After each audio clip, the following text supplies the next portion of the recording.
예, 지금부터는 경제 문제를 집중적으로 좀 살펴보도록 하겠습니다. 미국이 이란에 미사일을 쐈는데 우리 코스피가 거의 폭격 수준입니다. 어제 코스피 종가는 5,093, 무려 700포인트가 빠졌고요. 전날보다 12.06% 떨어졌는데 9.11, 이게 2001년에 있었는데 9.11 테러 이후보다 더 떨어진 사상 최대 낙폭입니다. 이틀 동안 18% 이상이 떨어졌고 국제유가는 올랐고 환율도 올랐습니다. 우리가 증시와 경제 어디로 갈지 오늘 서강대 경제학과 허준영 교수와 짚어보도록 하겠습니다. 안녕하세요. 네, 안녕하세요. 일단 어제만 네. 12.06%, 사실은 그제 떨어진 것도 있기 네. 때문에 둘이 합치면 그제 기준으로 18% 이상 떨어졌습니다. 중요한 건 우리가 비록 3월 2일이 네. 대체 공휴일로 네. 쉬었는데 네. 다른 나라 증시는 열려서 좀 떨어졌다. 네. 둘 다 모았다 하더라도 네. 우리나라가 배 이상 떨어졌어요. 네. 이 이유는 어디에 있다고 봐야 될까요? 그만큼 저는 아까 김진일 평론가 일부에서 말씀하셨는데 우리나라가 많이 오른 게 있고요. 그게 제일 예. 큰 것 같고요. 거기다가 이제 그러니까 이제 차익 실현 들어온 부분에다가 어떻게 보면 이 차익 실현의 큰 빌미가 중동발 리스크가 아니었나 싶고요. 어제 어. 종가 기준으로 보면 사실 언제 종가로 돌아가냐면 2월 6일 종가로 돌아갔더라고요. 예. 한 달 전으로 돌아갔습니다. 근데 그 얘기를 바꿔서 생각해 보면 이틀간 18%가 넘게 빠졌는데도 한 달 전으로밖에 안 돌아갔어라고 생각을 해보면 어. 최근 들어서 얼마나 빨리 올랐는지를 반대로 아실 수 있는 거죠. 그럼 그런 거네요. 이미 이익은 많이 네, 났었고 와 좋다 했던 분들이 있는데 네, 이거 차익 실현해야지 나고 있었는데 맞습니다. 이란 사태로 별로 좋지도 않고 아직까지는 익절이니까 이분들이 손쉽게 많이 던졌다라는 게 있는 네, 거네요. 특히 인상적인 부분이 뭐 인상적이라는 표현을 여기다 쓰면 안 되겠지만 2월 13일 이후로 9 거래일 연속 외국인들은 계속해서 팔았거든요. 예. 네, 그게 제일 큰 거였던 것 같고 음. 외국인들이 그럼 어디서 많이 팔았냐라고 생각을 해보니까 1위가 삼성전자, 2위가 SK하이닉스, 3위가 현대자동차. 그러니까 최근에 많이 올랐던 종목에서 많이 팔았던 겁니다. 그렇게 보면은 음. 결국은 차익 실현이라는 모티브가 좀 강하지 않았나 생각하고 있습니다. 알겠습니다. 사람이 참 좀 그렇습니다. 저도 그런데 뭐 지난주까지만 하더라도 그러니까 이란 전쟁이 나기 전까지 주식시장은 "오늘이 가장 싸다." 그렇죠. 이런 말이 있었는데 네. 지금은 "그때 너무 거품이 끼었던 것 아니야?" 이런 얘기들이 스스럼없이 나오고 있어요. 이럴 때는 저희가 또 증권가에서 나오는 리포트를 좀 봐야 되는데요. 이제 음. 거품이란 말은 뭔가 비이성적으로 우리 경제의 펀더멘탈이나 기업들의 펀더멘탈하고 이격돼서 오른 게 있는 게 아니냐라는 건데 예. 거기에 대해서는 약간 저는 선을 두고 싶은 거는 그래도 증권가에서 계속 나오고 있는 얘기는 어쨌든 메모리 반도체 품귀가 굉장히 심하고 예. 가격도 잘 받고 있고 그리고 이런 그 반도체 기업들을 중심으로 기업들의 순이익 예상치들이 계속해서 전망치가 올라가고 있는 상황이니까 어떻게 보면 펀더멘탈은 좀 받쳐주고 있는 것 같다. 예. 다만 최근 들어서 너무 가파르게 올랐으니까 한번 조정 국면에 들어간 것이 아니냐 정도로 보고 있고요. 사실 들어오기 전에도 뭐 PD님이나 작가님들이 약간 그래도 저 긴장 풀어주시려고 말을 많이 거셨는데 예. 저한테 물어보시는 게 오늘 어떻게 될 것 같으세요? 음. 셨어요. 그래서 저는 그냥 오면서도 계속 생각했는데 오늘은 좀 그래도 올라가지 않을 거라고 생각한 두 가지 이유 중에 하나는 이제 미국 시장이 어제는 좀 올랐다는 거. 올랐고. 그 미국 시장이 오른 거가 왜 올랐는지를 보니까 두 가지 정도 이유가 있다라는 거예요. 하나는 이란의 정보기관에서 CIA 쪽에다가 그래도 좀 이러이러한 전쟁 종식에 대한 어떤 조건들을 타진한 부분이 음. 알려졌다라는 게 첫 번째고, 그러면 이제 전쟁이 조금이라도 실마리 끝이 보이는 게 아니냐가 첫 번째고, 예. 두 번째로는 미국이 이제 걸프만을 지나는 배들에 대해서 이제 해상 뭐 호소 그러니까 뭐 호의를 한다든가 이렇게 음. 뭔가 보험을 제공하겠다라고 하니까 그러면 조금 숨통이 트이는 거 아니냐 정도의 생각이 있는 것 같거든요. 사실 제일 우려됐던 건 이 전쟁이 장기화되는 것 네, 아니냐? 맞습니다. 앞서 저도 한 컷에 다뤘지만 트럼프가 별 생각이 없는 것 아냐? 맞습니다. 그런데 이란 정보 당국이 CIA를 만나서 "우리 이제 어떻게 끝낼 것인지 논의해 네. 봅시다."라고 이제 보도가 네. 나왔었는데 그러면 빨리 끝날 수도 있는 것 아니야? 이런 기대가 생겼다는 거죠? 네. 그 기대가 있는 것 같고요. 거기에 대해서 이제 방금 전에 제가 이제 한 컷을 듣고 들어왔잖아요. 예. 그걸 듣고 인제 업데이트를 한번 한 건 그겁니다. 음. 그러면 이 전쟁에 이스라엘도 어느 정도의 지분이 있을 텐데, 저는 음. 뭐 분쟁 전문가도 아니고 외교 전문가도 아니지만 제가 음. 최근에 계속해서 보고 있는 기사들을 보면 이스라엘이 3 단계 목표가 있었다는 거예요. 예. 1 단계 목표는 우선은 이란의 주요 요인들을 암살하고 폭사시키고 이런 게 첫 번째. 그게 이제 하메이니를 비롯해서 한 거죠. 예. 2 단계가 이란의 방공망, 탄도미사일 그리고 드론을 날리는 거. 이게 1단계, 2단계 지금 하고 있는 거고요. 이제 3단계가 혁명수비대 이런 것들을 통해서 다 때려잡아서 결국은 이란을 다시 재생불능한 나라로 만드는 것. 적어도 음. 이란의 정권을 친이스라엘 정권으로 만들든지. 예, 친이스라엘이든 사실 거기에 대해서도 별 생각 없는 것 음. 같아요. 그냥 그들이 어떻게 되건 하여튼 싹은 뽑아버리겠다. 그러니까 저희가 시쳇말로 팜을 그냥 갈아버린다 그러죠. 그러니까 팜을 갈아버리겠다를 지금 하는 것 같아요. 그렇게 보면 3단계가 오히려 좀 더 길 것 같거든요. 제가 보기에는. 예. 예, 그런 측면에서는 지켜봐야 될 부분은 좀 있겠다라는 생각도 한편으로는 음. 드네요. 네. 알겠습니다. 기본적으로 거품에 대해서 우리가 지난주까지만 해도 거품이 아니야. 버블은 없고 펀더멘탈 또 미래 특히 반도체 같은 경우 시장 전망이 워낙 좋아라는 게 지배적이었는데 이렇게 막 뚝 떨어지면 아니야 그거 아니었어. 사람이 원래 그렇게 네, 되는데 맞습니다. 많은 전문가들이 보기에는 반도체 실적이나 이런 것들은 기본적으로 변함이 없을 것이다. 전쟁이 반도체 실적에 미치는 영향 같은 거는 뭐 크진 않겠죠. 그러니까 우선은 반도체라는 상품을 보면 전쟁이라고 하면 이번에 뭐 유가 오르고 이런 전쟁이잖아요. 예. 그러면 이제 그 운송비 같은 데 영향을 줄 가능성이 큰데 첫 번째로는. 근데 이제 반도체는 2차 전지랑 좀 다르게 발열 문제도 없고 그리고 예. 부피가 크지 않습니다. 그렇게 보면 운송에 있어서는 그렇게 큰 문제는 되지 않을 것 같고요. 오히려 반도체에 문제를 줄 수 있는 건 이런 시나리오인 것 같습니다. 전쟁이 좀 길어져서 미국의 여러 가지 문제로 이제 인플레이션이 발생하고요. 예. 연준은 생각했던 지금 연준이 금리를 내릴 거라고 음. 생각하고 있는데 인플레이션 발생하면 이제 금리 못 내리죠. 음. 그러면 이제 미국에서 AI 중심으로 투자가 엄청 많이 필요한데 금리가 너무 높아. 금리 좀 낮춰줘. 여기에서 문제가 좀 걸리고 이러다 보면 미국의 금융시장이 유동을 치고 그럼 그것이 사실은 미국의 AI 랠리와 일종의 같이 지금 진군을 하고 있던 우리나라 반도체 주식들이나 여러 가지 주식 시장들에 영향을 미치고 뭐 이런 식으로 저는 금융시장 전이 가능성 같은 것들이 조금 더 커 보이더라고요. 예. 그런 부분은 염두에 둬야 된다라는 네. 말씀을 이해를 하고 앞서 이제 모릅니다. 사실 네. 주시장은 뭐 몰라요 정말. 근데 투자자들은 지금 어떻게 대처하는 게 좋을까요? 그러니까 우선은 뭐 지금 막 앞으로 인플레이션 국면이 오니까 뭔가 레버리지를 자제해야 돼 뭐 이런 생각은 저는 한편으로는 들기도 하더라고요. 그러니까 예. 인플레이션이 어떻게 될지 잘 모르는 상황이에요. 음. 그래서 지나친 레버리지는 좀 삼가시면 좋겠고요. 그럼에도 불구하고 예, 우리나라 주식 시장에 대한 그 이해는 하나 확실히 가져가셨으면 좋겠는 건 오를 때는 우리나라 주식이 최근 들어서 큰 덩치의 소수의 종목들이 오르지만 예. 떨어질 때는 장성철 소장님이 갖고 계신 잡주까지 다 같이 떨어지는 그런 일들이 벌어지다 보니까 예. 사실은 최근 들어서는 오늘도 아마 그런 흐름이 좀 있을 것 같은데 내가 SK 하이닉스 사고 싶었고 삼성전자 사고 싶었는데 최근에 너무 이거 비싸서 못 사고 계셨던 분들이 또 한번 빠지니까 사실 수 있으실 것 같거든요. 예. 그렇게 해서 뭐 모아 담으시는 건 저는 괜찮다고 생각은 해요. 반도체가 좀 더 갈 거라고 보면. 근데 다만 너무 최근 들어서 이제 무리해서 들어가시거나 혹은 역배를 저희가 건다고 그러죠. 혹은 이제 좀 약간 성장성이 덜한 주식 같은 것들에 이것도 같이 올라갈 거야라고 생각하시면 우리나라 주식 시장은 좀 윗목은 차갑고 아랫목만 뜨거운 예. 주식 시장이라는 걸 좀 명심하셨으면 좋겠습니다. 알겠습니다. 지금 제가 대체거래소에 이렇게 보니까 오늘 좀 많이 대형주들이 오르고 있습니다. 네네, 그러니까요. 일단 허준영 교수님 말씀은 잡주 장성철 소장님을 따라가지 말고 우리나라 시장에서는 좀 대형주를 네. 가라. 호가 잡준 건 너 어떻게 하셔가지고 알겠습니다. 제가 워낙 뉴스쇼를 좋아하니까요. 예, 그 잡주호는 제가 네네, 지어줬습니다. 맞습니다. 네, 투자자에 대한 것까지 말씀을 해주셨고요. 환율 잠깐 보겠습니다. 네. 한때 야간에 1,500원도 넘었고 원달러율이 네.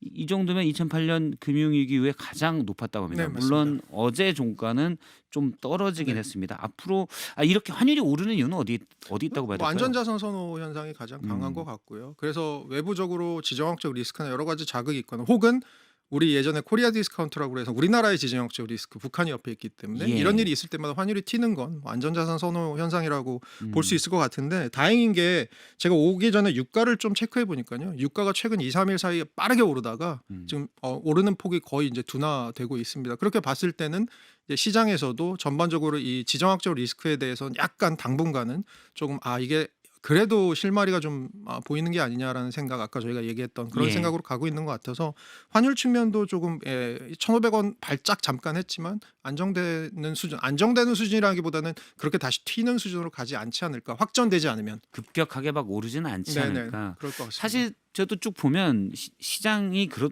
것 같아요. 뭔가 외부에 큰 변수가 생기면 시장은 늘 악재든 호재든 과민 네, 반응했다가 맞습니다. 시간이 좀 지나면 네.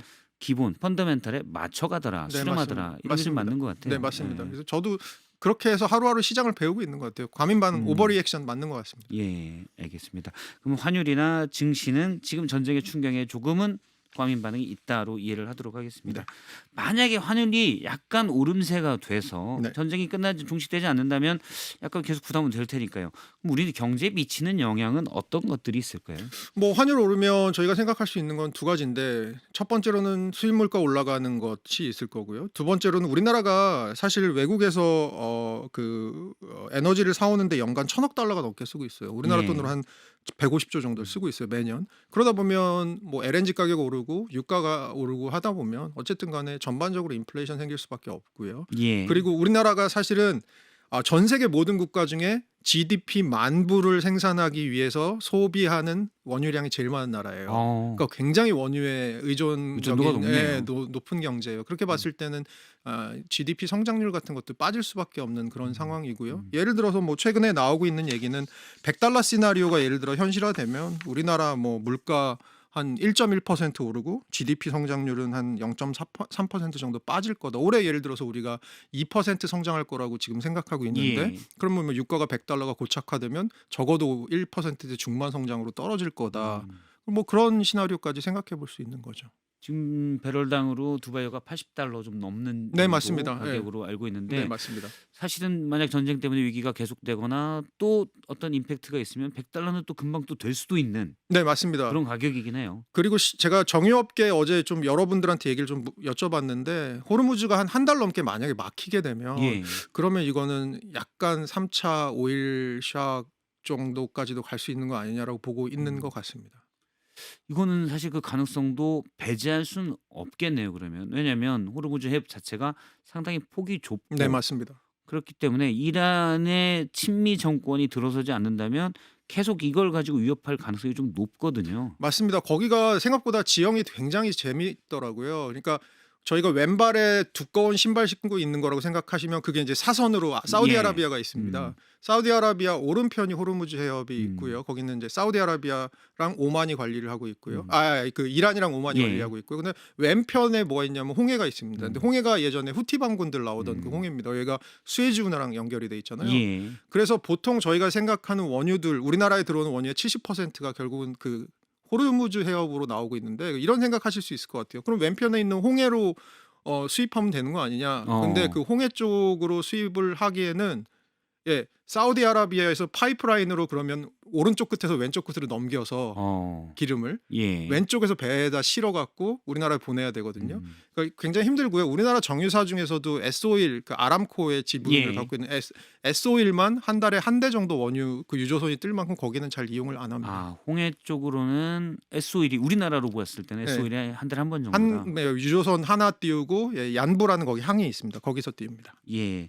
사실 비축유나 비축가스가 좀 있지만 법적으로도 확보하게 돼 있는 게 있고 근데 양이 아주 충분한 건 아니어서 쓰는 양에 비하면 이게 또 장기화된다면 이건 분명히 좀 부담은 좀 될 것 같습니다. 네, 우리나라 갖고 있는 전략 비축유 석유공사가 갖고 있는 게 한 1억 배럴 정도 되고요. 예. 거기다가 민간이 갖고 있는 재고까지 있습니다. 그렇게 봤을 때 우리가 한 7개월 정도 산술적으로는 쓸 수 있는 거고, 일본 같은 경우는 한 8개월 정도 분 정도 갖고 예. 있다고 합니다.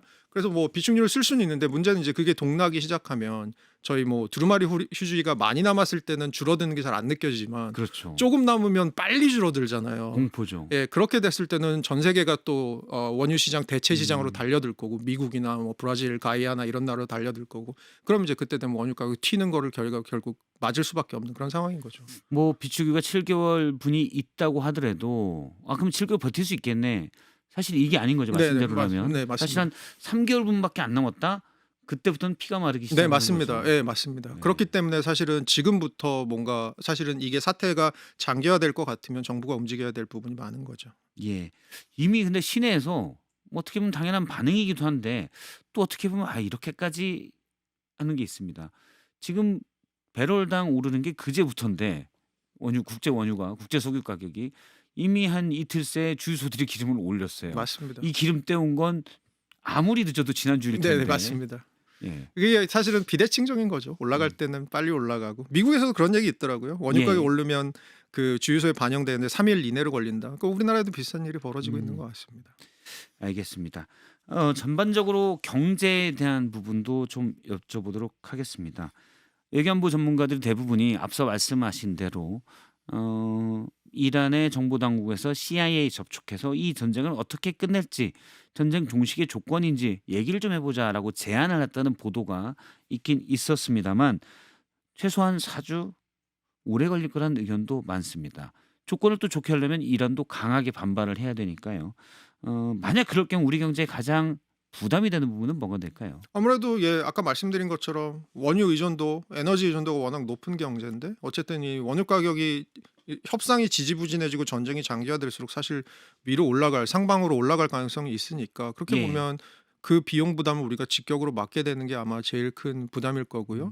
동시에 환율도 사실 환율이라는 게 되게 민감한 거잖아요. 그렇게 봤을 때는 조금이라도 이 글로벌 그 불확실성들이 오래 가게 되면 환율 같은 것들도 아마 널뛰게 될 겁니다. 그렇게 예. 봤을 때는 우리 경제는 어떻게 보면 이중으로 문제가 생길, 그러니까 음. 이중으로 괴로움을 받을 가능성이 저는 있을 것 같고요. 또 하나는 제가 아까도 잠깐 말씀드렸지만 결국은 이걸 미국 시장이 어떻게 받아들이냐도 우리한테는 굉장히 중요한 것 같아요. 예. 어쨌든 간에 미국의 시장에서 뭔가 또 문제가 생기게 되면, 미국의 주식 시장이나 이런 데 문제가 생기게 되면 결과적으로 그것이 우리나라에 또 전이 효과가 분명히 있을 거기 음. 때문에 저는 주식 시장, 얼마 전에 이창규 총재가 그 얘기 하셨잖아요. 금통위 회의 때 예. 그 회의 끝나고 그 기자들하고 발언해서 그 얘기를 하셨는데, 우리나라는 조사를 해보니까 주식을 주로 누가 갖고 있냐, 기관이 갖고 있고, 그리고 음. 주로 좀 고소득자들이 고소득자들 갖고 가지고 있고. 있어서 주식 가격이 막 올랐을 때 그것이 막 소비가 진작이 되고 막 이렇게 되는 효과는 상대적으로 좀 제한적이다. 예. 다만 여기서 아마 박성태 앵커께서 말씀하셨던 것 같은데, 주식이 치어리딩하는 효과는 저는 있다고 봅니다. 음. 주식이라는 지표가 올라가면서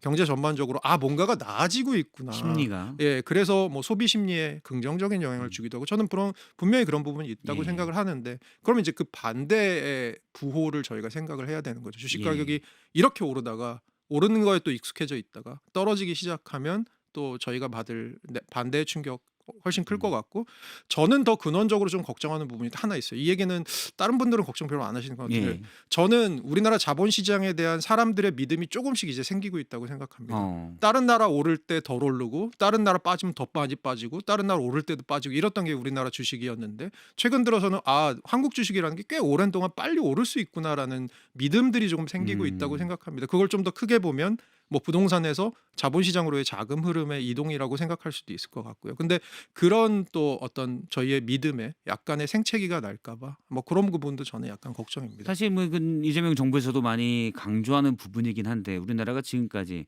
주식시장 또 생산적 금융 이쪽보다는 투자는 부동산이 네. 1번이야라는 걸로 가다 보니 네. 좁은 땅덩이에 부동산 투자만 집중돼서 사회적 문제가 큰데 네.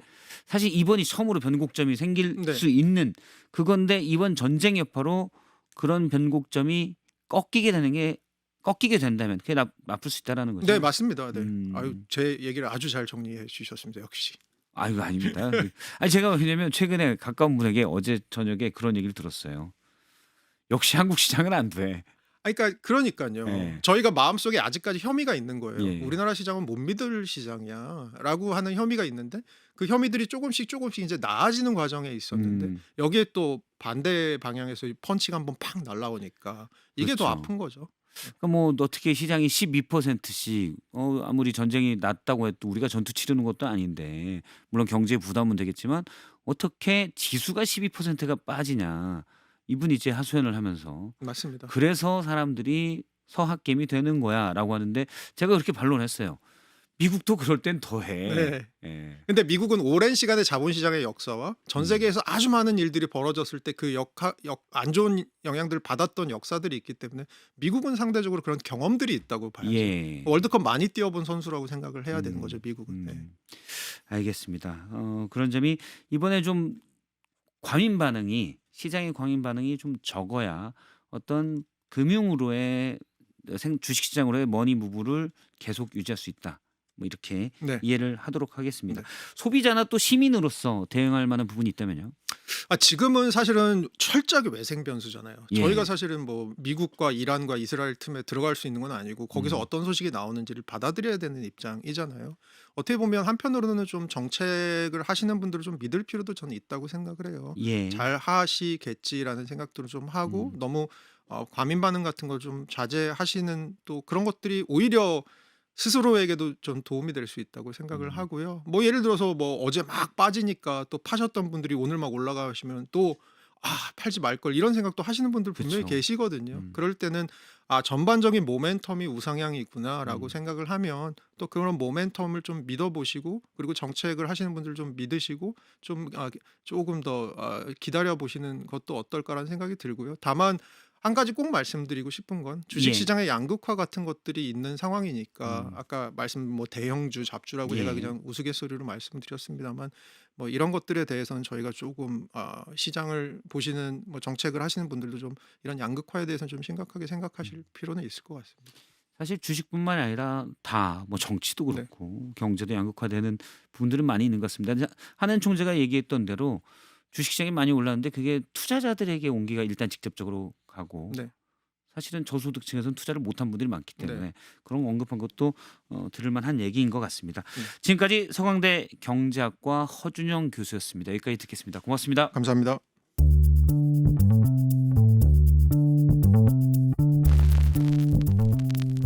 박성태의 뉴스쇼는 여러분의 참여를 기다립니다. 구독과 좋아요, 댓글 잊지 않으셨죠?